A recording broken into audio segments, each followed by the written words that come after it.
बोलिए गजानंद गणपति महाराज की जय। मोर मुकुट बंसी वाले की जय। पुरुषोत्तम भगवान की जय। मुक्तिबोध परिवार में आप सभी का स्वागत है। आज हम चतुर्दशों अध्याय की कथा को श्रवण करेंगे। श्रीमद् भागवत महापुराण का वाचन अधिक मास में चल रहा है, जिसके कारण मैं आपको वीडियो प्रस्तुत नहीं कर सकता। समय अभाव के कारण मैं आपको कथा का ऑडियो ही प्रस्तुत कर पा रहा हूँ, जिसके लिए मुझे खेद है। बोले पुरुषोत्तम भगवान की जय। जैसे ही समय मिलेगा मैं आपको वीडियो जरूर प्रस्तुत करूँगा। अभी अपन चतुर्दश अध्याय की कथा को श्रवण करें। संकल्प की सुपारी ले ले, भगवान के यहाँ दिया लगा दें, तुलसी दल सहित नैवेद्य को अर्पण कर दें।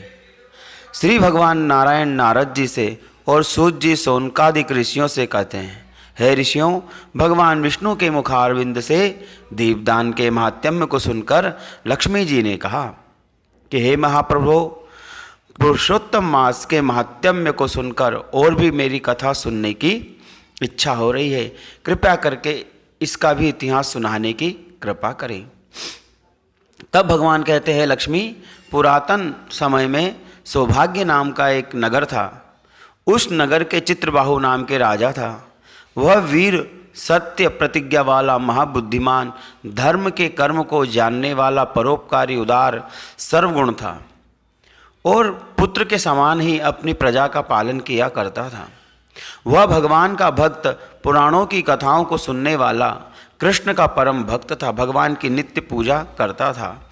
उसकी पत्नी चंद्रकला भी अत्यंत सुंदर प्रतिव्रता थी। वह भी पति के समान ही पूजा पाठ करने वाली थी। प्राय हम ये देखते हैं कि यदि पति पूजा करता है तो पत्नी नहीं करती, और पत्नी पूजा पाठ करती है तो पति थोड़ा सा दूर रहता है। पर बड़े सौभाग्य की बात है कि जब दोनों जोड़े से पूजा पाठ करते हैं तो हमें जो भी पूजा पाठ करें जोड़े से करना चाहिए। एक समय इस राज्य में अगस्त ऋषि का भ्रमण हुआ। घूमते घूमते अगस्त ऋषि आ गए।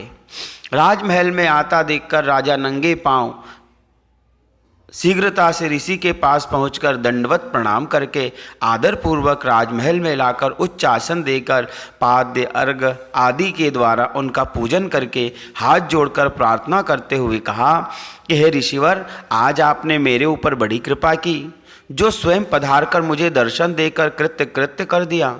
मेरा जन्म आज सफल हो गया। आज का दिन मेरे लिए बड़ा सौभाग्यशाली सिद्ध हुआ, जो आपके पवित्र चरणों की धूलि मुझे प्राप्त हुई।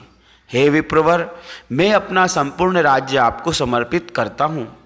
मेरे पास ऐसी अदेय वस्तु कोई नहीं है जो मैं आपको न दे सकूं।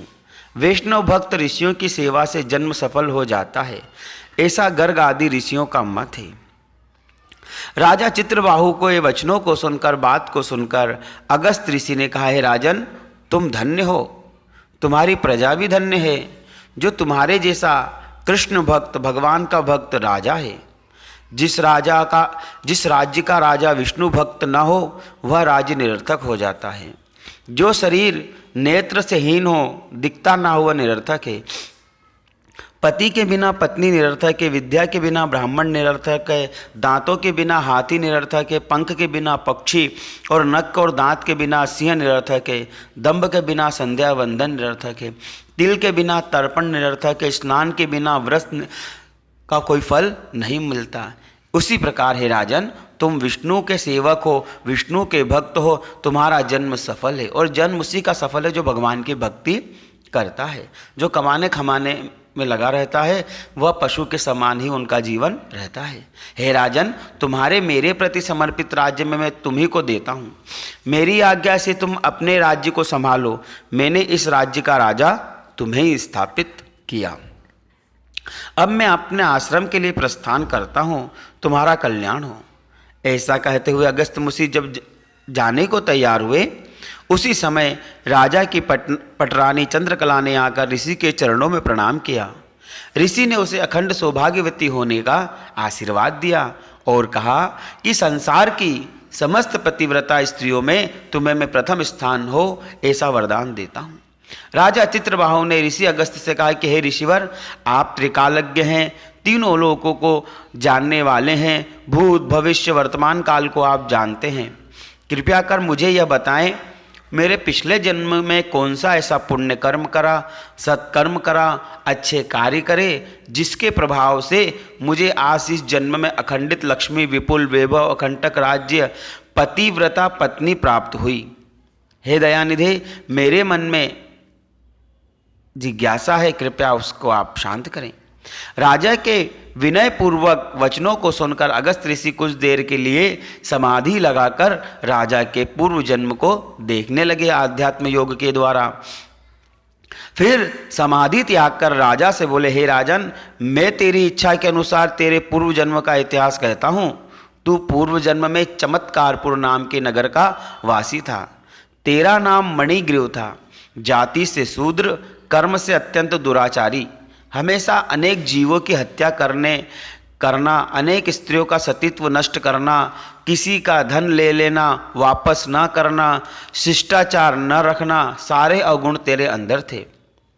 और यही तुम्हारी पत्नी चंद्रकला पूर्व जन्म में भी पत्नी थी। मणिग्रीव में जैसे अवगुण थे, उसके विपरीत पत्नी में सभी सद्गुण थे। वह मन कर्म वचन से रात दिन पति की सेवा में लगी रहती, धैर्य धारण करके संकट के समय भी अपने धर्म का पालन करती। पति के दुष्ट आचरण को देख करके वह उसको देवता ही समझती और अनेकों प्रकार से समझाती कि आप ऐसा कार्य ना करें। जो पति को अच्छा लगता वही आज्ञा का पालन करती, परंतु पत्नी के समझाने का मणिग्रीव पर कोई प्रभाव न होता। वह निरंतर दुराचरण करता। उसकी दुष्टता इतनी बढ़ गई थी कि समस्त ग्रामवासी, जाति बिरादरी वालों से, सभी से उसकी दुश्मनी हो गई थी। आखिर परेशान होकर सभी लोगों ने राजा से शिकायत कर दी। राजा ने जन समुदाय के कष्टों को देखकर क्रोध में आकर सिपाहियों से कहा कि मणिग्रीव की सारी संपत्ति जब्त कर लो और उसको नगर से बाहर निकाल दो। राजा की जब्ती की बाद जो कुछ घर आदि सामग्री बची थी, उस पर जाति बिरादरी वालों ने अपना अधिकार कर लिया। सभी लोग उसका तिरस्कार करने लगे। उसका मुख देखना भी लोगों को पसंद नहीं था। इस प्रकार सभी तरह से वह मणिग्रीव निराधार हो गया। तब ऐसी अवस्था में पत्नी के साथ पूर्वत आचरण करते हुए सेवा में लगी रहती।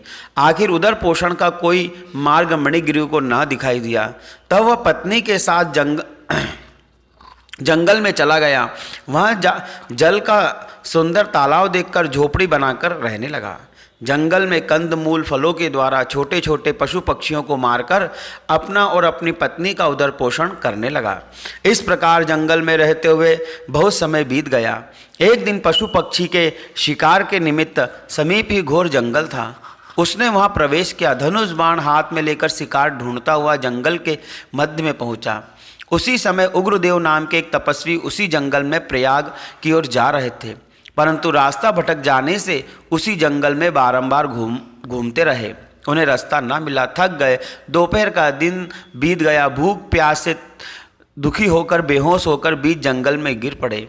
तब अकस्मात मणिग्रीव शिकार की तलाश में घूमता हुआ उसी जगह पहुंचा। ऋषि को बेहोश गिरा हुआ देखकर मणिग्रीव को दया आ गई।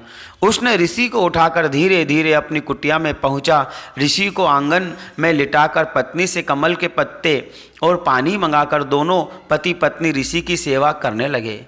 बारंबार हाथ पैर दबाना, उनके ऊपर ठंडे जल का छींटा देना, दोनों नेत्रों में जल लगाना, कमल के पत्ते उनके मस्तक पर रखना, इस प्रकार के उपचार कुछ देर तक करते रहे। वे उग्रदेव ऋषि की चेतनता वापस आई। वे मूर्छित अवस्था जब उनकी खत्म हुई, उन्होंने आंखें खोलकर चारों तरफ देखकर आश्चर्य करने लगे कि मैं तो भयंकर जंगल में था, यहाँ कैसे आ गया। इस प्रकार मन में सोचते हुए उठकर बैठ गए। उनके बैठते ही मणिग्रीव हाथ जोड़कर कहने लगा, हे ऋषिवर, अब आप स्वस्थ हो गए हैं, कृपया करके शीतल जल में स्नान करिए, नित्य कर्म से निवृत्त होकर फलाहार करें, शुद्ध शीतल जल पीकर विश्राम करिए। अब आप यहाँ पर सुरक्षित हैं, किसी प्रकार का भय अपने मन में ना रखें। आपकी रक्षा का भार मेरे ऊपर है। मेरे साथ चलकर सरोवर में स्नान करें। ऐसा कहकर मणिग्रीव ने उनका हाथ पकड़ तालाब के किनारे ले गया।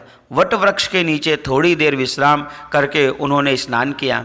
फिर नित्य नैमित्तिक संध्या वंदन करके तालाब का स्वच्छ जल पीकर वट वृक्ष की छाया में आकर बैठ गए। मणिग्रीव स्त्री की आज्ञा देता है कि अपने आश्रम में जो मैंने कंद मूल फल लाकर रखे हैं उनको ले आओ। पति की आज्ञा से पत्नी ने शीघ्र जाकर आश्रम से पके हुए फल कंद मूल आदि लाकर ऋषि के सामने रख दिए। तब मणिग्रीव ने उनसे प्रार्थना करता, हे ऋषिवर, आपके दर्शन होने से हमारा जीवन सफल हो गया, हमारे सभी पाप भस्म हो गए, हमारे आश्रम में आपके चरण पड़ने से आश्रम पवित्र हो गया। आप कृपा करके फलों को खाकर हमको कृतार्थ करें। मणिग्रीव के आग्रह को सुनकर ऋषि कहते हैं कि तुम कौन हो, अपना परिचय दो। बिना परिचय के किसी का दिया हुआ कुछ भी मैं अन्न ग्रहण नहीं करना चाहिए, ऐसा विद्वानों का मत है। ऋषि के पूछने पर मणिग्रीव कहता है, हे ऋषिवर, मेरा नाम मणिग्रीव है, मैं जाति से शूद्र हूँ। दुष्ट आचरण के द्वारा मेरी जाति बांधवों ने मेरा त्याग कर दिया, इसलिए मैं यहाँ जंगल में रहता हूँ। ऐसा सुनकर ऋषि ने पके आम आदि फलों को खाया, फिर से तालाब का जल पिया। क्षुधा शांत होने से उनका मन का समाधान हुआ। फिर से वट वृक्ष की शीतल छाया में विश्राम करने लगे। तब मणिग्रीव ऋषि के चरणों को धीरे धीरे दबाने लगा और पूछने लगा, हे ऋषिवर, आपका आगमन कहाँ से हुआ, आप कहाँ जा रहे हैं? ऐसे भयंकर जंगल में जहाँ बड़े बड़े हिंस पशु रहते हैं, कहीं पानी का ठिकाना नहीं है, कैसे आप पहुँच गए? तब ऋषि कहते हैं, हे मणिग्रीव, मेरा नाम अगस्त्य है, मैं जाति से ब्राह्मण हूँ, प्रयाग की यात्रा को जा रहा हूँ। जंगल में रास्ता भूल जाने से भटक गया, रास्ता पूछने के लिए कोई दिखता न था। आखिर सही मार्ग खोज मध्याह्न तक घूमता हुआ थक गया। प्यास से व्याकुल होकर ऐसी अवस्था हो गई कि अब प्राण निकलते हैं और मैं मूर्छित हो गया। मेरे पूर्व जन्म का पुण्य आयु अभी शेष थी, इसलिए मैं तुम्हें मिल गया। तुम पति पत्नी दोनों ने मेरी सेवा की, मुझे जीवन दान दिया। मैं इस उपकार के बदले तुम लोगों को क्या दूं? मेरे पास तो आशीर्वाद के सिवा कुछ भी नहीं है। पहले तुम यह बताओ कि तुम दोनों पति पत्नी ऐसे भयानक जंगल में क्यों रहते हो? अपने दुख का कारण और बताओ, संभव हो मैं तुम्हारी कुछ दुख दूर करने में सहायता कर सकूं। ऋषि के ऐसा पूछने पर मणिग्रीव ने अपने जीवन की संपूर्ण गाथा ऋषि को सुना दी। यहाँ पर 14वें अध्याय की कथा संपूर्ण होती है। आगे की कथा हम 15वें अध्याय में सुनेंगे। आपको मैं वीडियो प्रस्तुत नहीं कर पा रहा हूँ कथा का, इसलिए खेद है, क्योंकि श्रीमद् भागवत सप्ताह ज्ञान यज्ञ चल रहा है, जिसके कारण समय अभाव के कारण मैं वीडियो तैयार नहीं कर पा रहा हूँ। इसके लिए मुझे खेद है। यदि आपने चैनल को अभी तक लाइक नहीं किया है, कमेंट नहीं किया है, शेयर नहीं किया है, चैनल को सब्सक्राइब नहीं,